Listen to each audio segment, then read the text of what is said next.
So in this video today, I'm going to be telling you how you can run faster and longer without getting tired, because jogging is really good for fat loss. It's not only about fat loss, but it's also good for general fitness. So if you are someone who is struggling to run, or you are finding that you get really tired quite quick after you have started your jog, this is the video for you. So before this video starts, make sure to click the like button, make sure to subscribe to the channel if you are new, and if you want me to be your online coach and I can help you transform your physique in 90 days, make sure to drop me an email and we can work together, and I will create you a program which will get you lean and get you ripped in 90 days. And make sure to follow me on my Instagram and my Snapchat, and finally make sure to turn on my notifications. That will mean that you will never miss a video, and every time I upload a video you will be notified. So let's begin this video. So I'm going to be telling you 7 things that will help you run faster, it'll help you run for longer,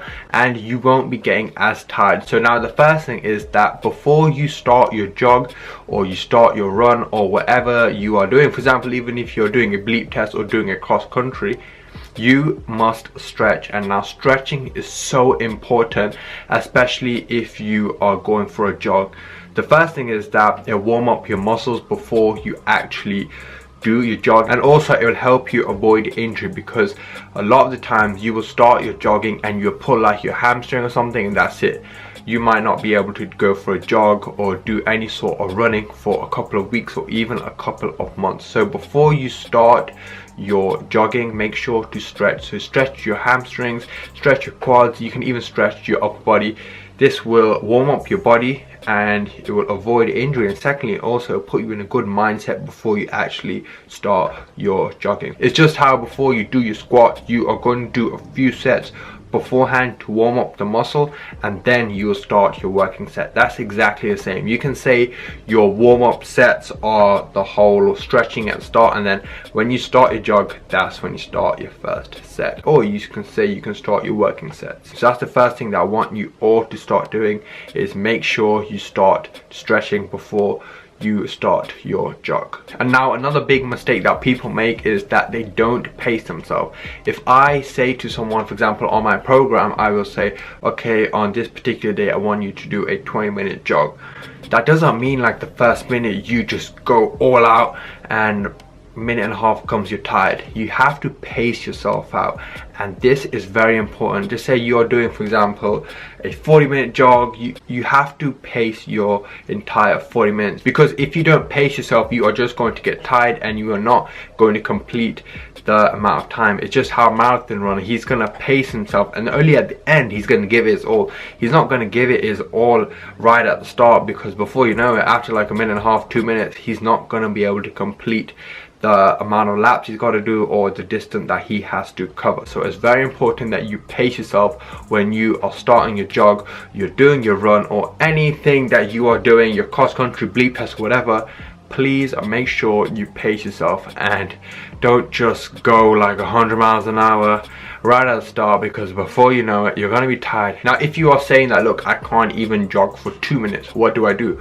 Well, now we're going to move on to number 3. This is going to be for you. What you need to do is then you need to do intervals. So you can do intervals anywhere. For example, you are going to jog for 1 minute, then you are going to walk for a minute. By doing that, you're going to increase your stamina, and over time you can actually increase the amount. So instead of going for a 1 minute jog and a 1 minute break, you can maybe do like a 1 minute jog, and then instead of doing a 1 minute break, you can cut down to 30 seconds. Then over time you can even do like a 3 or 4 minute jog and then a 1 minute break and go again. So you are increasing your stamina, and then eventually it will come to a point where you can actually run for a longer period of time, because you have increased your stamina. And that is now the third thing that you can do if you're someone who finds it really hard to even jog for a couple of minutes. Now number 4 is that you mentally have to be prepared when you are doing your jog. So if it means like a couple of minutes before, just sit down and get in the zone, put your music in,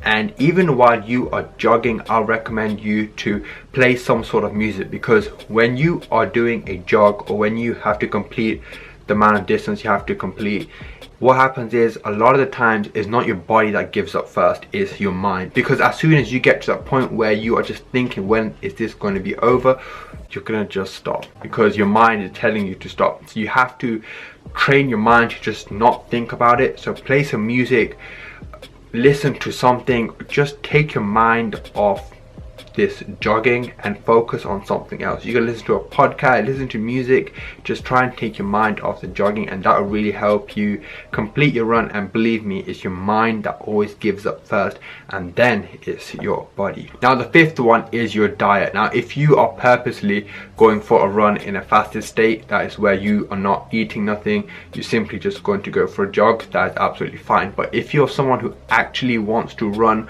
for a longer period of time, instead of you jogging for like 20 minutes, you say, okay, today I'm going to go up to 30 minutes, I'm going to do 35 minutes.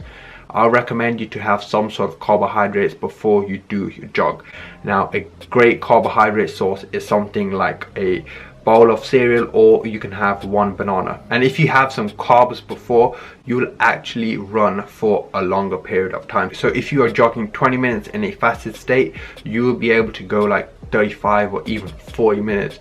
And I recommend you to have your carbohydrate source 1 hour before. Don't have it like 5 minutes before you're gonna do your jogging, because you're just gonna puke it up and it's gonna come straight out. So 1 hour, or maximum you can say 45 minutes before you do your session, that is perfect, and that will really help you jog for a longer period of time. Now the sixth point is that you have to focus on your breathing when you are doing your jogging. It's exactly the same how you are not going to be doing squats by holding your breath the entire set, and literally only after a set, like 30 seconds later, you're going to let go.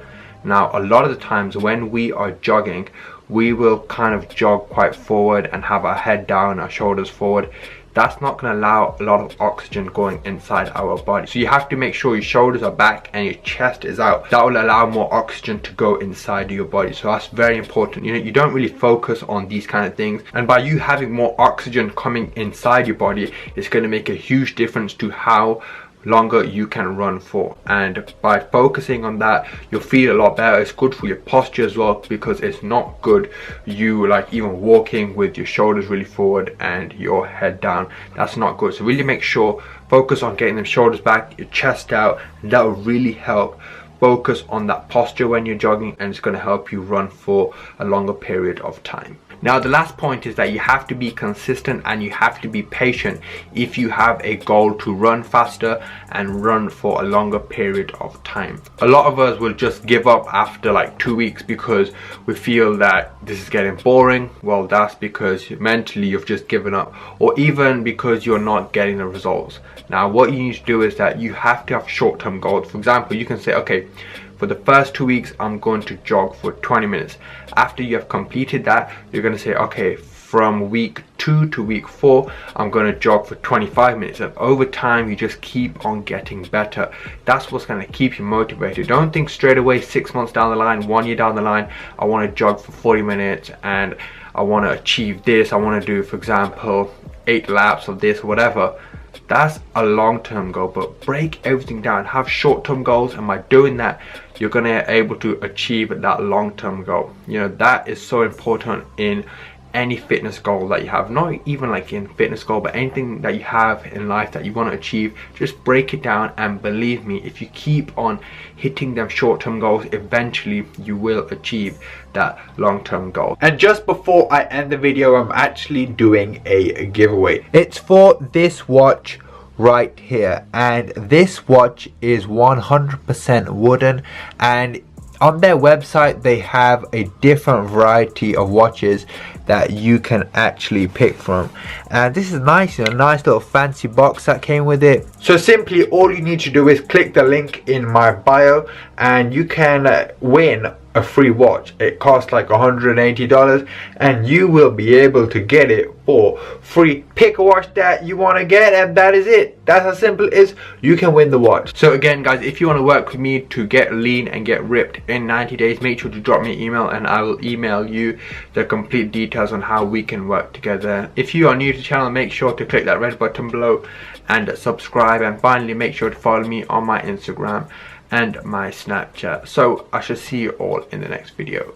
Peace.